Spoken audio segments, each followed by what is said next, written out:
ये बात बहुत मुश्किल होती है करना। Additional director general FIA Abu Bakar Khuda Bakhsh नाम है उसका, वो इस वक्त कादियानी है, आप लोगों के ऊपर अपॉइंट हुआ हुआ है। और ये जो साइबर क्राइम विंग जितना भी होता है और इस तरह के मुतलका विंग्स हैं, ये PTI के दोस्त बैठे हैं, आपके भी मैं गोशगुजार करना चाहूँगा कि इस पे लाजमी आपने एक्शन लेना है। सबूत के साथ में लाया हूँ, मुमताज़ कादरी शहीद रहमतुल्लाह अलैह के मज़ार से थोड़े से फासले पे कादियानियों ने 33 कनाल 7 मरले पर मुश्तमिल ज़मीन ख़रीदी है, जिस पर वो इस्लामाबाद में अपना मरकज़ बनाएंगे। सारे वो उनके जो एग्रीमेंट साइन हुए हैं वो इसमें हैं। और उस मरकज़ में बैठ के क्या पाकिस्तान की आइडियोलॉजी के बारे में बात की जाएगी, किस तरीके से वो हमारे तालीमी निसाब पे आके चीज़ें अमेंड करने की कोशिश करेंगे। आज की ही आपकी न्यूज़पेपर्स की कटिंग्स में है कि article number 295C and 295A and 298 this should be excluded from the constitution of Pakistan. ये अमेरिका की जो रिक्वेस्ट आप लोगों के लिए, रिक्वेस्ट तो नहीं, वो ऑर्डर है, और डायरेक्टली और इनडायरेक्टली उस ऑर्डर को वो ओबे करने की पूरी कोशिश करेंगे। लिहाजा this is the right time कि हम इस पे एक स्ट्रॉन्ग नैरेटिव दें, क्योंकि ये हमारी पल्स चेक की जा रही है। अगर किसी को इजरायली झंडा पकड़ा के बिठा दिया जाता है, वो भी पल्स चेक की जाती है कि पाकिस्तानी अवाम का रद्द-ए-अमल क्या होगा। कोई हल्फनामे में तरमीम होती है तो वो कोई इतनी बड़ी वो साजिश से ज्यादा आपकी पल्स चेक की जाती है, क्योंकि अगर आपकी पल्स चेक करने में अगर कमी हो गई, आपने मौसर जवाब ना दिया, तो वो पूरा कानून सिरे से खराब कर सकते हैं। लिहाजा इस पे मैं रिक्वेस्ट करूंगा, मेरे ईमान का तकाजा था कि मैं ये चीज़ आपके सामने लाऊं कि ये चीज़ मैं आप सबको PDF की सूरत में दे भी दूंगा, और जितने इनके मेन ओहदेदारान हैं उन सब का डाटा भी मैं आप लोगों को दे दूंगा। इस पे आप सब ने हमारा साथ देना है कि ये चीज़ इस्लामाबाद में ना बनने पाए। तो अल्लाह ताला दीन इस्लाम और वतन अजीज़ पाकिस्तान का हामी और नासिर हो। पाकिस्तान हमेशा जिंदाबाद। अस्सलातु वस्सलामु अलैका या रसूलल्लाह सल्लल्लाहु तआला अलैहि वसल्लम। सारे नज़रियाती लोग हैं और हम लोग मौका तलाश करते हैं कि टॉपिक कोई भी हो, हमने अपने नज़रिए को डिफेंड करने के लिए एक मौसर किरदार अदा करना है। सबसे पहले और सबसे इम्पॉर्टेंट बात जो है, तालीम के बजट पे भी बात हुई कि इसे मज़ीद बढ़ाना चाहिए। तालीम जो है, क्वालिटी ऑफ एजुकेशन जो है वो कैसी है, उसे मज़ीद किस तरीके से बेहतर किया जाए, इस पर भी बहस हुई। लेकिन कौन सी तालीम देनी चाहिए, इस पर आज ना हुकूमती ऐवानों में बात हो रही है, ना आपके पार्लियामान में बात हो रही है। अनफॉर्चुनेटली पब्लिक में भी वो बात नहीं हो रही। इनडायरेक्टली कुछ दोस्तों ने इस पर जिक्र किया। यकसा तालीमी निज़ाम पे आपकी जमात ने बड़ा पॉजिटिव एक रोल प्ले किया था, लेकिन तालीमी निज़ाम होना क्या चाहिए। हमारे 6ठी 7वीं क्लास के बच्चे को बताया जाता है, हमारी बच्चियों को बताया जाता है कि सिंड्रेला साहिबा माँ बाप से छुप के बॉयफ्रेंड के साथ भाग जाती हैं।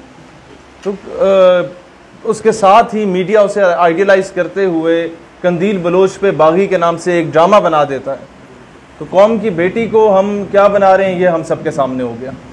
दूसरी बात, FSC आपकी ज़िंदगी का टर्निंग पॉइंट होता है। हम सारे उस फेज से गुजर के आए कि कैथरीन साहिबा इंतकाल फरमा देती हैं, इंतकाल हो जाता है उनका, और उन्हीं के इश्क में मिस्टर चिप साहब भी जो है वो विसाल फरमा लेते हैं। और पूरे 1 साल एक ऐसा लाहासिल मजमून पढ़ा के आपको ज़ाया किया जाता है। इंग्लिश लिटरेचर में ही क्या एक ऐसी किताब इंट्रोड्यूस नहीं हो सकती जो मोहम्मद बिन कासिम पे लिखी गई हो। इंग्लिश लिटरेचर में ही क्या ऐसी कोई किताब मुतारिफ नहीं की जा सकती जो कि सुल्तान नूरुद्दीन जंगी रहमतुल्लाह अलैह पे लिखी हो। आपके स्ट्रेटेजिक एसेट्स को किस तरीके से प्रोटेक्ट किया जा सकता है, आपके नजरियाती असास को कैसे प्रोटेक्ट किया जा सकता है, ये नूरुद्दीन जंगी से बेहतर आपको कोई नहीं बता सकता।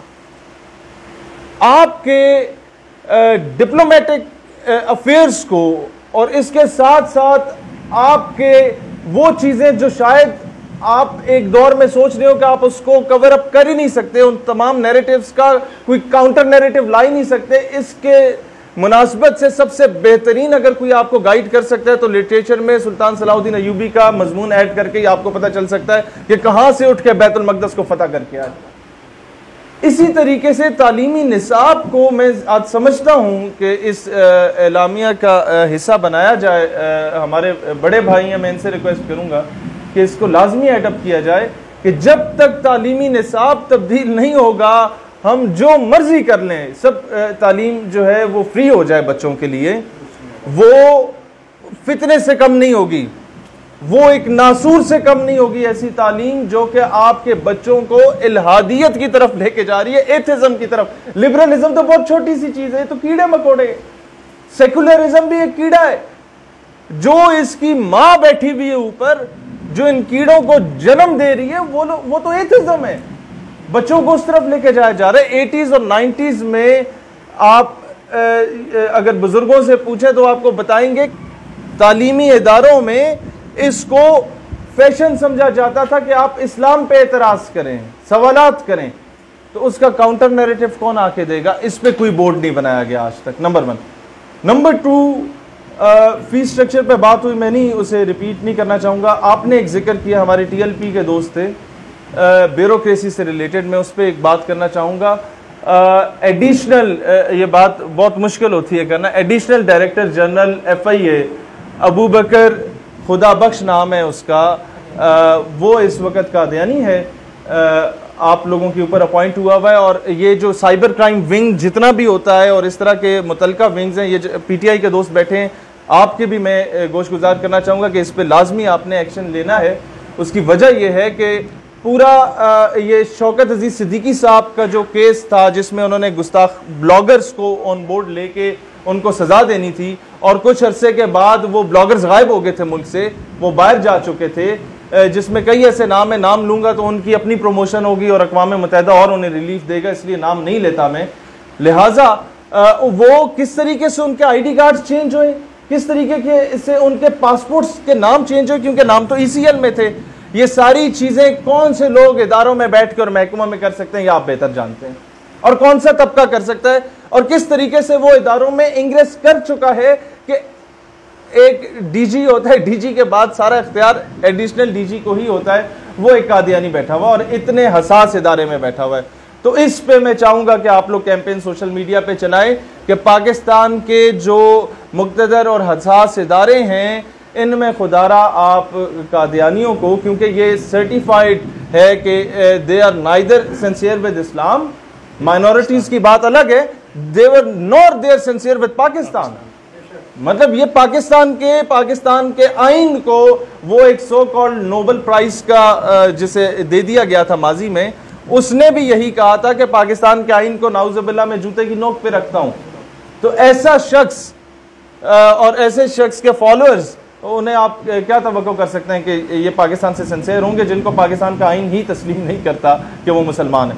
अच्छा, आगे में आफिया सिद्दीकी साहिबा के जिक्र हुआ, उस पर मैं थोड़ा सा बताना चाहूँगा कि ये जैसे ही हमारा लॉकडाउन ख़त्म होता है, हमने कंट्री वाइड जलसों का ऐलान किया था। 8 पॉइंट एजेंडा में पहला एजेंडा जो था तालीमी निसाब के बाद, वो डॉक्टर आफिया सिद्दीकी की रिहाई का ही था, और कराची निश्तर पार से हम लोग वो इंशाअल्लाह ताला शुरू करेंगे। एक और चीज़ जो सर आपने जिक्र किया प्राइवेट स्कूल्स की जानिब से, मदारिस के बारे में सबसे बड़ा अलमिया ये है कि जब चाहो इन्हें दहशतगर्द कह दो, जब चाहो ज़रूरत पड़े कल को वही मौलाना साहब के गिट्टों में बैठो कि मौलाना साहब अब जिहाद की बात करो, अब दुश्मन सर पे आ चुका है, तो इनको यूज़ करना छोड़ें। अब मदारिस वाले भी समझदार हो चुके हैं, फाटा वाले भी समझदार हो चुके हैं, लिहाजा इनको इस्तेमाल ना किया जाए, इनको इनका एहतराम दिया जाए। जिहाद के लिए ये आपसे पहले वहाँ पहुँचे हुए होंगे, वो आपके कहने की ज़रूरत भी नहीं होगी। अच्छा, तीसरी इसके अलावा मैं एक चीज़ ऐड अप करना चाहता हूँ, OA लेवल्स के जो स्कूल्स हैं और उसी से आगे जो उन्हीं स्कूल से मतलब जहाँ से उन्हें एफिलिएशन है, उन यूनिवर्सिटीज़ में प्रोजेक्ट्स दिए जाते हैं बच्चों को कि आप कल छोटा भीम बन के तशरीफ़ लाएंगे। अब छोटा भीम कार्टून तो बड़ा अच्छा लगता है बच्चों के, बड़े अच्छे अच्छे काम करता है। एक्चुअली भीम इज़ अ भगवान, हिंदुओं का वो भगवान है, और 5th जनरेशन वॉर जिसका हमारे DGISPR साहब का जो थे, एक्चुअली 5th जनरेशन वॉरफेयर आपके नजरियाती असास पे हमला था, और वो हमला ये था कि छोटा भीम इस कौम का बच्चा देख रहा है, वो मार्केट में जाता है तो वो डेकोरेशन पीस जो है 20-20 रुपए में छोटे भीम के मिल रहे होते हैं, वो उसे अम्मा अब्बा से रिक्वेस्ट करके रोना धोना करके वो ले लेता है, आके वो अपने टीवी के ऊपर रख देता है डेकोरेशन पीस। अब हिंदुओं ने 20 रुपए में अपना भगवान आपके घर में तो पहुंचा दिया, और कौन सी 5th जनरेशन वॉर की आप बात कर रहे हैं। लिहाजा इस चीज़ को कंट्रोल करने की ज़रूरत है। यही चीज़ें तालीमी इदारे में हमारे इंट्रोड्यूस की जा रही हैं। मज़ीद तालीमी निसाब से सबसे ज़्यादा शुरू में कुछ दोस्तों ने जिक्र किया, 2-3 चीज़ें निकाली गई। नंबर 1, इश्क़ रसूल सल्लल्लाहु अलैहि वसल्लम के एलिमेंट को आहिस्ता सा निकाला गया, गाजी इल्मुद्दीन शहीद रहमतुल्लाह अलैह के टॉपिक को। नंबर 2, सहाबा कराम और अहले बैत की ज़िंदगियों को, उनकी जुर्रतमंदाना जो फैसले हुआ करते थे, उन सब को आहिस्ता आहिस्ता आहिस्ता आहिस्ता निकाला जा रहा है। नंबर 3, माजी में एक झूठ बोला गया हमारे साथ कि मिस्टर चिप्स को ख़त्म कर दिया गया, जिस पे हमने बड़ी खुशी का भी इजहार किया और कहा गया कि रसूलुल्लाह अलैहिस्सलाम की ज़िंदगी को इंक्लूड किया गया FSC में। बाद में पता चला कि वही मिस्टर चिप्स ही पढ़ाया जा रहा है। लिहाजा अभी अगर ये ऐलान हुआ है गवर्नमेंट ऑफ पाकिस्तान की जानिब से कि कुरान पाक की तालीम लाजमी है, तो इसको इम्प्लीमेंट करें, इसके नोटिफिकेशंस बराए मेहरबानी सामने ला के कहें कि ये मिस्टर चिप्स की तरह हमने झूठ नहीं बोला आपके साथ।